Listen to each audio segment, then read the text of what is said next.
something about Zimbabwe if you have a question. I'd like to know where your in-laws live. Oh, well, my in-laws live in Texas, but my parents live in Kansas. They live in Topeka, where Gail used to live. The family farm is where? Oh, the family farm was in Lawrence, outside Lawrence, Kansas. What's the name? They had several farms, and I don't know that they... Oh, my family's name? Mitchell. Owen and Maud Mitchell. And that's not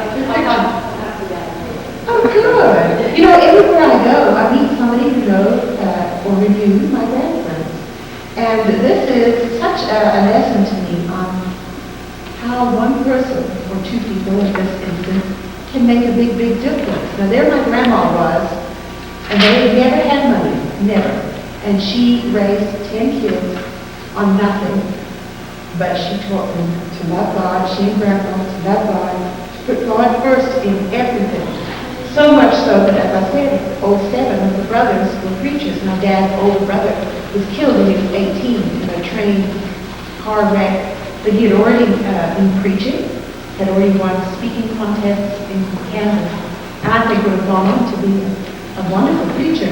And then 3 of the brothers, my dad, my Uncle Dennis, and my Uncle Reese, were all missionaries overseas and did preach here in the States as well. And then the other 3 brothers, preachers too. That's a heritage that's so sweet. And you may be a new Christian. Maybe you're the first in your family, and you may be thinking, wow, I don't have that.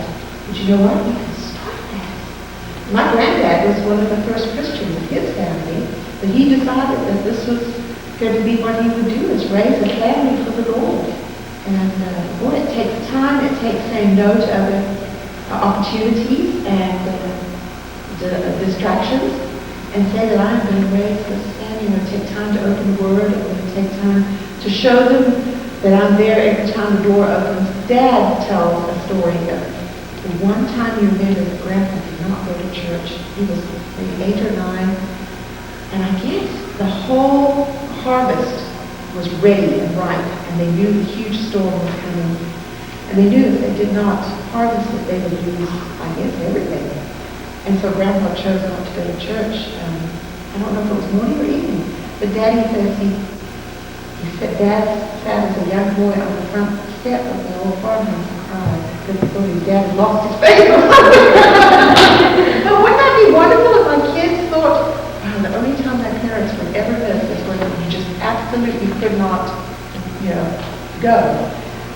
Because we're so casual about attendance, and even in a lot of quarters, people are deciding not to have Sunday evening service, or maybe they'll have alternatives, to worshiping God. But my dad saw a joy and a commitment in his parents' worship and service to God. Boy, that better be the kind of example my kids will see. I pray it is. And that's a good challenge for all of us. Anybody have a question? Ooh. What is my favorite Bible verse? Probably rejoice in the Lord always. In that whole book of Philippians being one of my favorite books. But as I'm getting older, I'm learning to read the Psalms better. When we're kids, we kind of gloss over those because there's really no story there.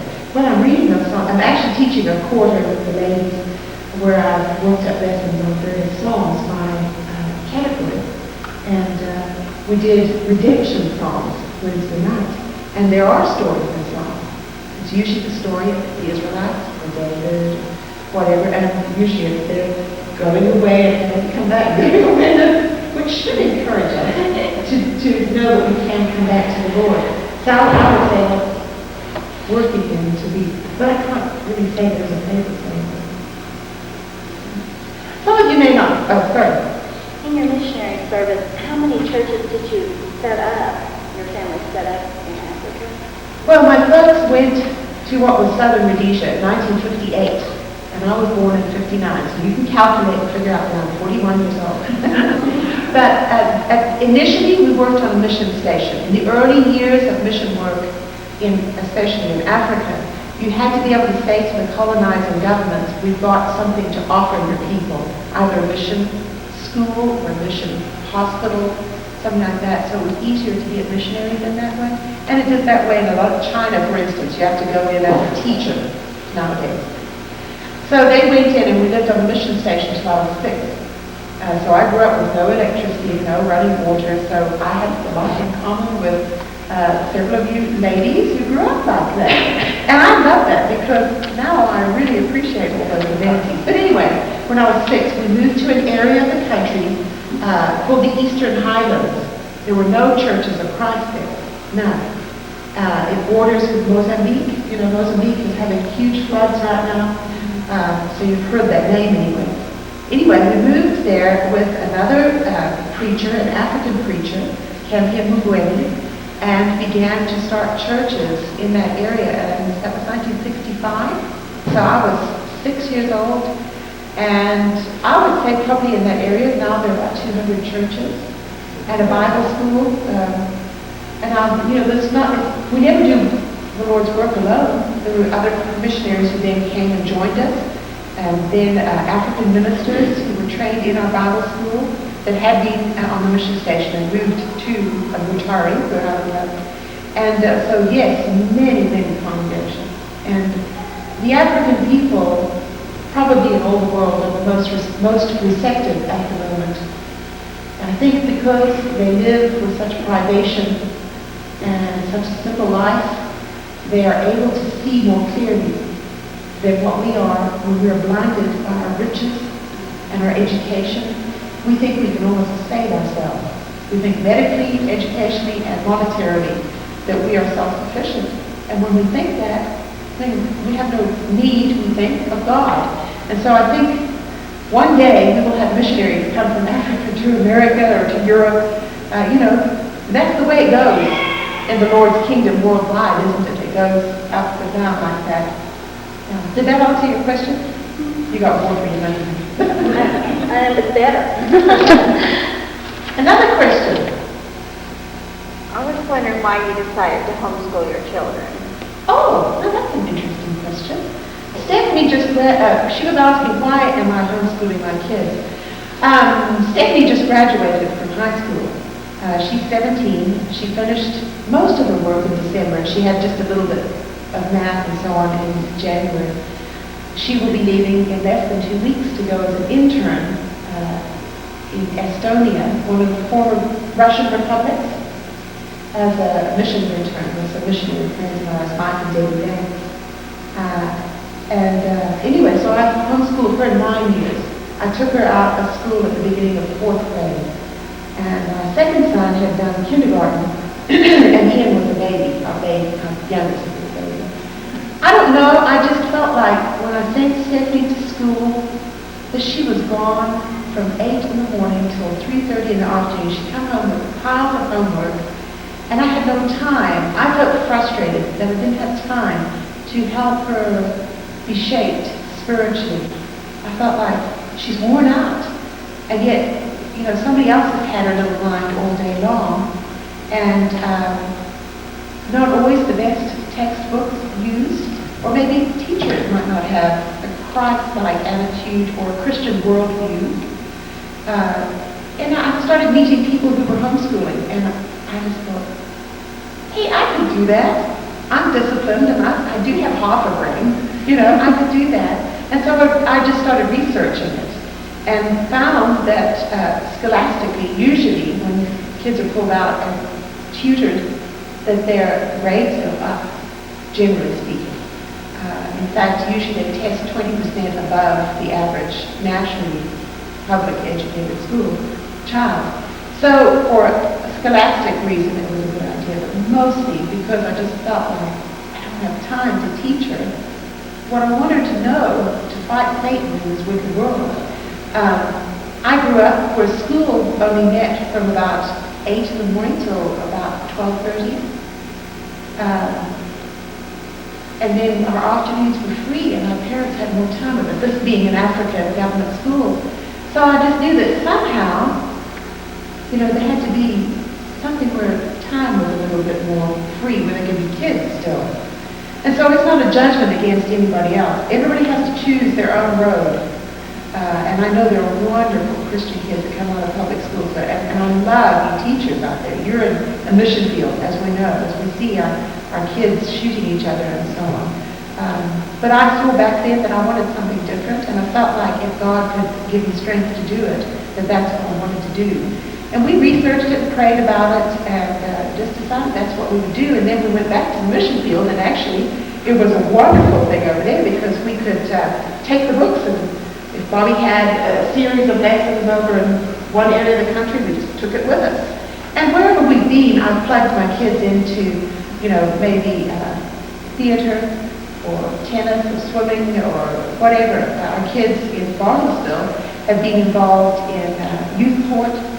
They've been involved in drama with the YWCA. They've been involved in community projects of all sorts. And we're blessed there with a huge support group.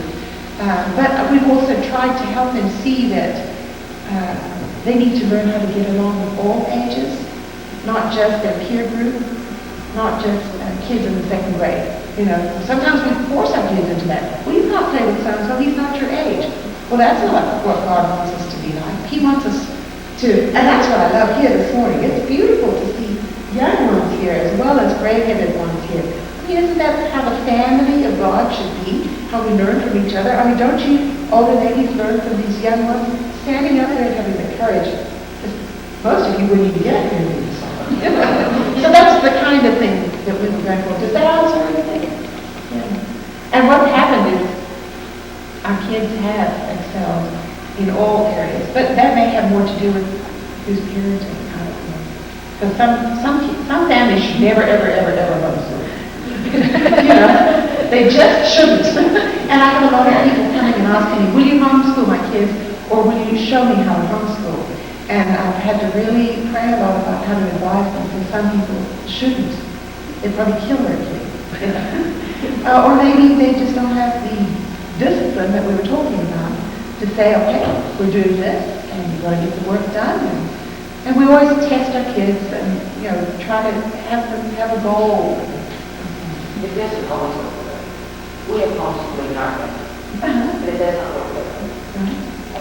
And then I have a fear of, not socially related, I don't mean that word, when you put them loose in this world, will they be able to cut? are they going to be Sure. exposed to all kinds of things Sure. that they have a their interest?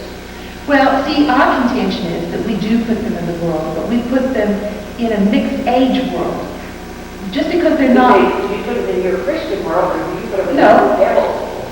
Well, we do both. We do both. And what we have to remember is that our kids are not missionaries now, they're missionaries in training. They need to be lights shining in the world, but they're not ready to step out completely yet. So what we try to do is put them into the community in a world, the devil's world, but with us there too, and in the Christian world as well. Just because they're not in public school does not mean they're never with non-Christians. Yeah. But I know what you're saying. With our kids, what we've tried to do is as they've gone into the teen years and they're already wanting more freedom, we allow them more freedom. Stephanie has taken courses out of a community college there in Rogersville. Christopher is 15. He will be taking stuff at the Rotec, and like Tabitha's doing computer courses, things like that, where they'll be with others. But at that point, I just did not want them constantly with the peer group, because the peer group then becomes the group that tells you kids how to live. And you see that in homeschool. Right. But I was very sheltered. Were you? Then when I was started to college, I was so green, I didn't know that. And see, so that can happen no matter what your schooling. It has more to do with how you were parented. And we've always tried to push our kids out. Let them take jobs, let them go work for people, let them have to deal with different kinds of people. But that's what we've tried to do, and our kids have done well. It seems like that, but it doesn't always work out. No, that's right, and that may have something to do with personalities too. Sometimes somebody might be just kind of a gentle spirit and would have trouble no matter how you schooled them or parented them. And those are the tribulations that God allows us to go to make us. I mean, think of the prodigal son. God allowed him to go off into a far country, but he overcame his tribulations and came back and was a stronger person for it. God allowed him the time to do that, you know. So, yeah. And it's an individual thing. You've got to, there are pros and cons. You have to balance it out, and that's life. Oh, heaven's going to be wonderful. Anybody else have a question? Yeah, Sheila. I was wondering, when you took Stephanie out of school, what did she think of that? And how did you deal with that? What did you think of that, Stephanie? I loved it. I mean, if she told you that she was completely out of school, you were glad about that? I remember the day that my parents said, what do you think about homeschooling? Like, if we had some friends and they said, like the Rice, like the Banks family. We loved those families, and we thought that they were wonderful, and we knew that we wanted to spend more time with our mom and dad. And I missed some of my friends at school. It was hard explaining that to, you know, fourth graders. What do they know? I think about that and go, they're in public school, they're graduating this year, and that's great for them. But I know that I've been blessed by my, you know, association with other kinds of people, and I've learned so much. Seeing my parents and seeing my grandparents and my friends in the church have influenced me far more than they would have if I had been in a public school. So I was happy this time. I was excited. We had some friends that just took their kids out. I think they're 7th grade and 8th grade right now.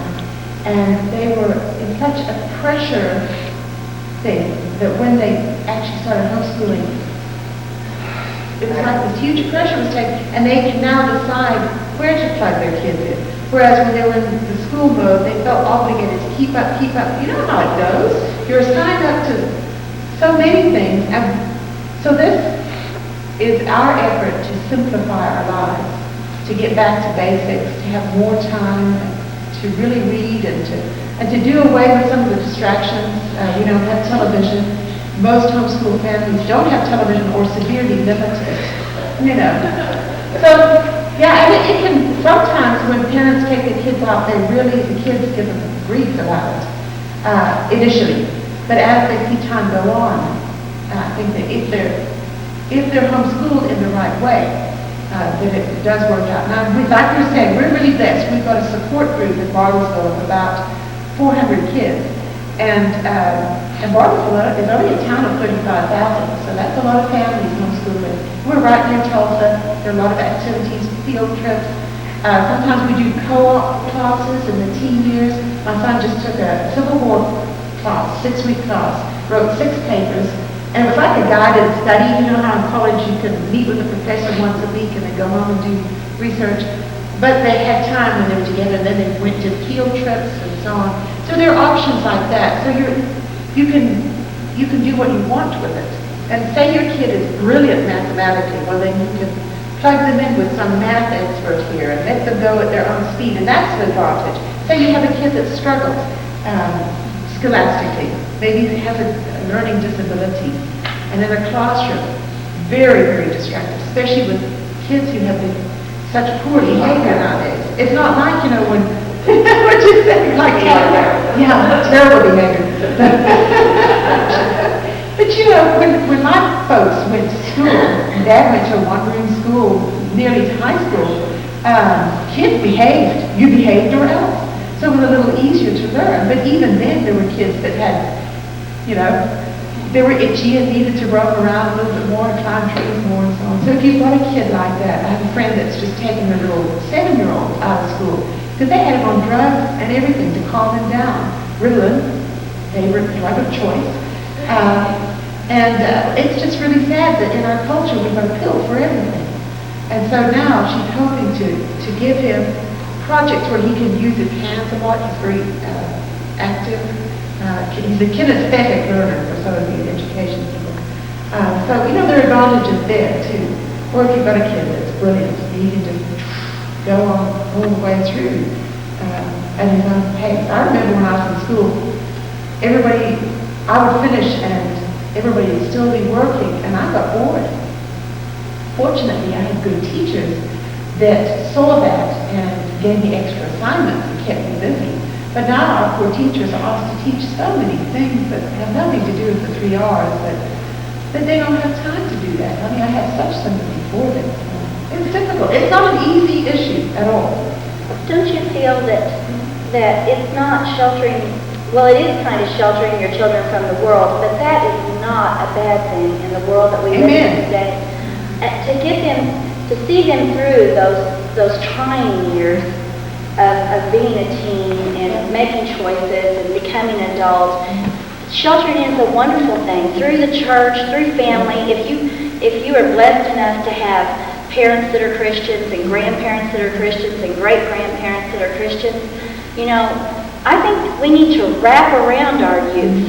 We just need to wrap around them and shelter them in a world of violence and where they're killing each other. That is a wonderful thing. And if you can do that through homeschooling, that's a blessing for your child. Well, you know, somebody said it's like your tomato plants. Some of you may be planting your summertime garden. If I got my tomato plants and went out today and planted them, would that be a smart thing to do? No, it's going to take several weeks of nurturing them and sheltering them and all that. And then when they're strong enough, I can plant them in the garden and they'll be these gorgeous, huge, stick that on a hamburger tomato. So that's what we do with our kids, no matter where they are, whether you public or privately educate them. We better be sheltering them and helping them grow. Yeah, I was too.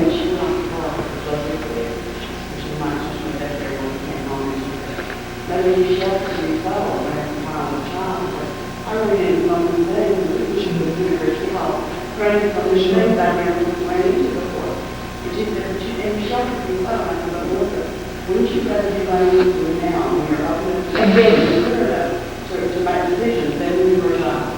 You know, and as Christian parents, You know, the schools I grew up in Africa were Anglican or Church of England schools. They were government, but that is the English church, and Zimbabwe was a colony. And so I was very blessed. I was sheltered in the school system I went through because we had daily assemblies of scripture, hymns, prayers, and strict rules. And I really am thankful for that kind of education because I grew up with the values my parents were instilling in me. They were being repeated at school and enforced and endorsed. And I just think that if we can get that kind of situation back in our schools, it would be wonderful. I don't know. But for now, I had to make the choice that I made, that we made for our kids. And, of course, we won't know until we find what they will be. you need to be a trained educator or No. It does depend on what state you are in. In Oklahoma, it's actually written into the Constitution that a parent may educate their child. I have a degree. It's not in education. It's in social work and Bible.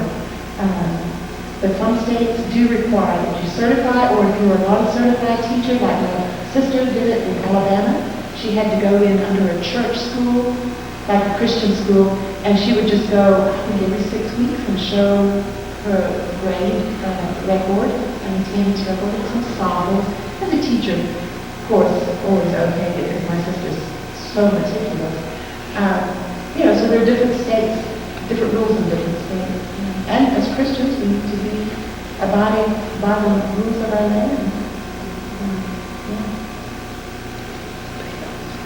Any other questions? Anybody hungry?